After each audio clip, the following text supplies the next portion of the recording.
Good morning. This is my case study for EDL 851, when the good teacher turns bad. In this case study that we covered in class, Mrs. Wilson is the new principal at Crestview Elementary. She's been in education for over 10 years as a teacher. She has a teacher, Mrs. Horton, that's had some personal issues with just some issues in her relationship that she's been in, and it's carrying over to the classroom now. She's been very verbally abusive and volatile towards the kids, and just very negative and just unprofessional. It's been brought to the teachers' attention. Teachers are noticing this. The students, a lot of the students are not enjoying their classroom experience, and a parent meeting's already been had with Mr. Stafford, and he wants his daughter removed from the class into another class because she's scared to go to school and doesn't want to eat food and just has a lot of anxiety and trauma from the situation that's occurring, is what he is claiming. And that is the basic summary of the case. Next, what do I know? Mrs. Horton, I know that her past and present attitudes are conflicting with what we know. Mrs. Horton has been a former teacher of the year in our district, and Mrs. Horton now has had several complaints. We know about her personal issues that happened during the summer as well. And we do know that Mrs. Wilson, the administrator, is supporting Mrs. Horton. She's not looking to fire her or move students left or right. We know that. And we know that the parent meeting's been had, and we know that teachers are very aware of the problem, and student behavior has been brought to the attention of the principal as well, of what's going on in the classroom. Next, what do I need to know?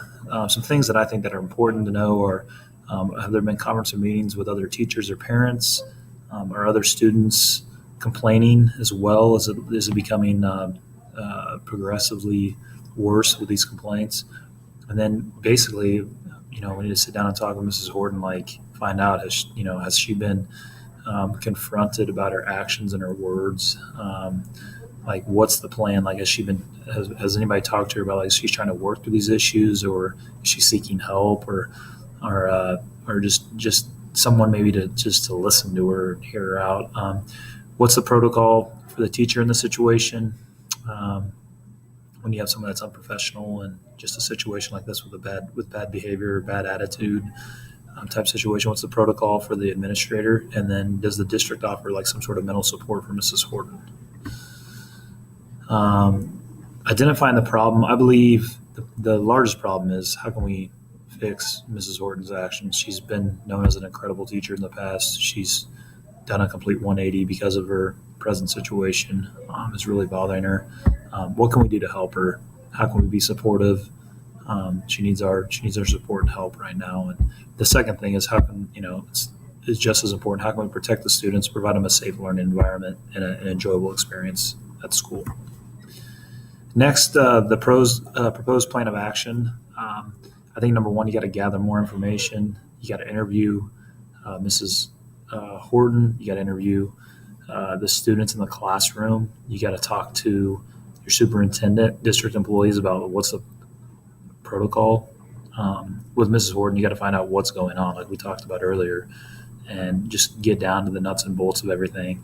And then I think you need to then explore the employee handbook and understand what's expected, and understand what lawfully can we do. And then you need to set those expectations with a meeting with Mrs. Horton. You need to hear out about the situation, but you have to understand hey, that we are in a professional situation where professionalism is required. You're working with young adults, or you're working with youth, and you need to be able to perform a job and a task at a certain level, or we cannot have you as an employee. And it's not a threat or anything. It's just an understanding, these are the expectations.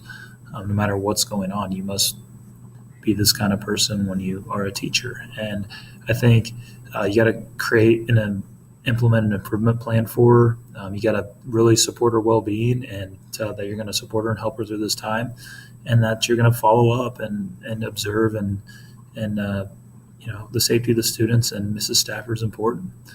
Or Mrs. Stafford, Mrs. Horton is important. And then the last step is to contact Mr. Stafford and tell him that right now we're not going to change the enrollment of the class for the child, and we're going to monitor it and take action when needed. Step 3, promoting the success of all students. I think the return of Mrs. Horton to her former teacher of the year is the most important thing to getting success for all the students. You got to help her through her personal issues. If she can get the support and help and consultation or therapy that she needs, and slowly, patiently, we work with her, maybe give her some time off.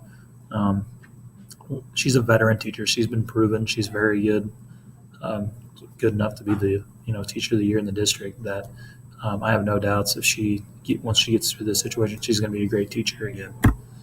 Debriefing the problem, it's my thoughts and feelings and values. I was just really sad for Mrs. Horton being personally and myself being in a situation like this in the past. We were having some personal issues with relationships and just some traumatic things that happened to you. It is very hard to separate work and your life. Feelings are real, emotions are real. So I feel bad for the students, the collateral damage, and just valuing my personal experiences through that time of life about 4 or 5 years ago. It'd be a good way to help somebody understand and sympathize and empathize with them, what they're going through. And then dealing with a concerned parent, that's an issue as well. Like, that's something that needs to be covered. On unresolved issues, things we're still looking into is, what do we do now? Like, after this goes on, how long do we wait? I guess these are questions. If this continues, at one point, do we have to remove her from her job, which we don't want to do that. But, at some point you have to draw a line in the sand. How are the students being affected? Do the coworkers know anything else that we need to know? And then just more concerned parents, and then just reviewing the protocol for unprofessional behavior as an administrator having to deal with that. Reflection on standard 2 academic success of every student. I think addressing the issues and concerns of Mrs. Horn is going to help promote that success.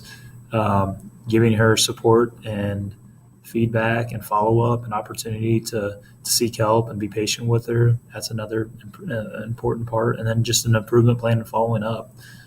As we can get her back to being the teacher that she was, students are going to be very successful again and going to be safe and feel valued in their classroom and not scared. Well-being of every student, that leads kind of from number 1, what I was just finishing up with. The demeanor and the verbal exchanges. She has to get back to being a professional and caring about kids, even though her situation's not great. And then I really think she needs to apologize to her students, show some humility, show some honesty and some humility, and just show that she's human too. And then myself, as if I was the administrator, I need to meet with the students and explain, hey, here's what's going on. Don't go into great detail, but just say, hey, she made a mistake. She's going to work on this. We're trying to make it better. And I think the kids will really value that and give her forgiveness. The last component for Standard 4 is the instructional capacity. Removing Mrs. Horton's temporary classroom duties would be the first thing I do. I'd give her some leave of absence, just give her some time off, and just make her just get away from the situation, give her some time to collect her thoughts and just go seek some help and just be still. And then once she returns, we work on improving and help her get through this together. Don't make her feel like she's alone. So I'd like to thank you for watching my case study. It's been a great year. Best of luck to everybody else with the rest of their endeavors. Thank you.